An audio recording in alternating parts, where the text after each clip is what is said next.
I still remember the sting of their words, sharp and relentless, echoing in my mind like a relentless drumbeat. "You're wasting your life," my father spat, eyes narrowed with contempt. "Maps? You think that's enough? You're an embarrassment to this family."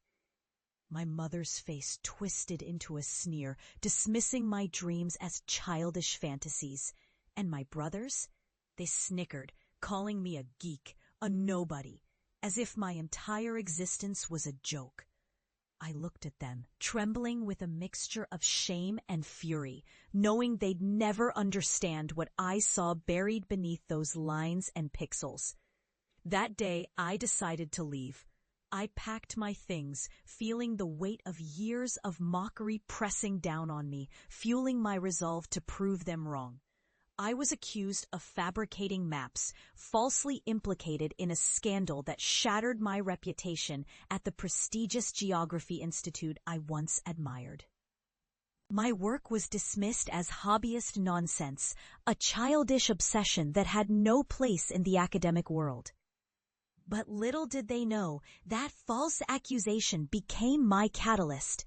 I threw myself into developing accessible geospatial tools, dedicated to indigenous communities long ignored by mainstream science. I poured every ounce of my soul into creating software that could reveal their lands, territories lost, cultures fading into memory. The ridicule persisted. "That's just a toy," the academics sneered. "No one cares about your silly maps." But I kept going, driven by a quiet conviction that what I was doing mattered. Years passed. Each challenge felt like a mountain I had to climb alone. Technical failures, financial struggles, doubters, so many times I wanted to give in. But I knew in my heart that my work was more than just lines on a screen. It was a lifeline for those who couldn't speak for themselves. I watched as communities used my tools to reclaim their histories, their identities, their futures. I saw barren lands transformed by the maps I helped craft. Green patches emerging where once there was only dust, life returning to places thought long dead. And then, the breakthrough. My project gained recognition worldwide. Governments, NGOs, indigenous tribes, everyone began to see the power of accessible, community-driven cartography. My name appeared in articles, awards, conferences. But the real victory was in their eyes. The communities I had served, finally seen, finally heard. And so, I returned home, not as the broken, mocked outsider I once was, but as a pioneer who had reshaped landscapes, both physical and societal. I came bearing the fruits of years of perseverance, success that would make even the most skeptical choke on their pride. The day of my return, my family gathered in the living room. Their faces a mixture of curiosity and discomfort. They hadn't seen me in years, and I could feel their unspoken doubts hanging in the air. I carried with me a series of maps, large, vivid, and detailed, that showed the transformation I'd accomplished. "Look at this," I said softly, unrolling the first map. It depicted a once barren stretch of land in their own hometown, now lush and teeming with life, a vibrant mosaic of forests, farms, and thriving communities. I saw their eyes widen, disbelief creeping into their expressions. I clicked a remote, and another map flickered onto the wall, a digital tapestry of the indigenous regions I helped preserve, their stories etched into every contour. I watched as my mother's hand trembled and my father's jaw clenched. They had mocked me, dismissed my dreams as foolishness.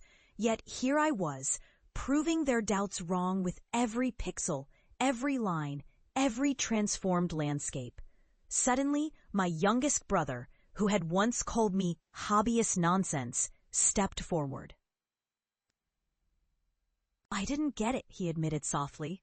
"I thought you were chasing shadows, but this is real. This is important. You did what I never could. You changed things." The room fell silent. the air thick with a mixture of shame and awe. In that moment, I saw the weight of years lift from their shoulders, replaced by a grudging respect. They finally saw not just the maps, but the persistence, the sacrifices, the love I poured into this work. I turned to them, my voice steady but filled with quiet strength. You called me an embarrassment. You laughed at my dreams, but I never lost faith in what I was building, because I knew, deep down, that even after every false accusation, every setback, I was creating something bigger than myself, something that would outlive all of us. There was a pause. Then my father stepped forward. He looked at the maps, then at me, a flicker of pride crossing his face. Maybe we were wrong, he admitted. Voice rough. Maybe you were right all along. That moment marked a shift, not just in their perception, but in my own understanding. I had fought tooth and nail against the doubts, the ridicule, the shattered reputation. I had turned betrayal into a catalyst for something meaningful. My journey wasn't just about maps. It was about resilience, about proving that even the most dismissed dreams can reshape the world. As I packed up that day, I looked back at my family, no longer as skeptics, but as witnesses to my transformation. I realized something profound. The greatest maps I'd ever made weren't on paper or screen. They were laid out in the hearts and minds of those I had helped, in the land reborn under my guidance. And here's the truth I carry now. No matter how fierce the mockery, no matter how dark the moment, if you stay true to your purpose, the universe will carve out a path for you. You don't just survive, you thrive. You don't just get back what was lost. You gain something even greater. The undeniable proof that your worth isn't defined by others' judgments, but by the courage to forge your own way. So, to anyone listening who's been mocked, dismissed, or doubted, remember this. Your dreams are the maps to your destiny. Keep drawing them, keep fighting for them, because one day the world will see what you've become. And when it does, it won't just be a victory for you. It will be a lesson for everyone still afraid to believe. That's how you turn betrayal into triumph. That's how you write your own redemption story.